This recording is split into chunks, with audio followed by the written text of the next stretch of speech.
שלום לכולם, חסרי אונים, מתוסכלים במחשב שנתקע? הבאתם איש מקצוע והתקלה חזרה? אתם לא מצליחים לנהל את תקלות המחשב בעסק? יש לי פתרון.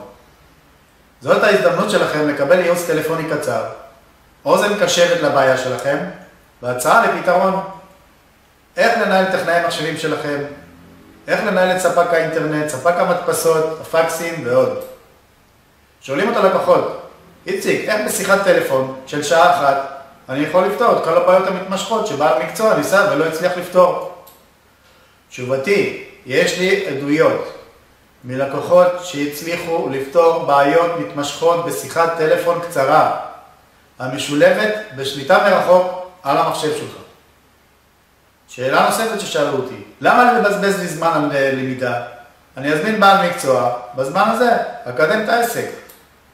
תשובתי, מטרתי שתלמד מושגים בסיסיים אותם תוכל לנהל את אנשי המקצוע שבאים אליך ותדע מה עושים. בשיחה קצרה ננתח את הבעיה ואמקד אותך אל הפתרונות האפשריים.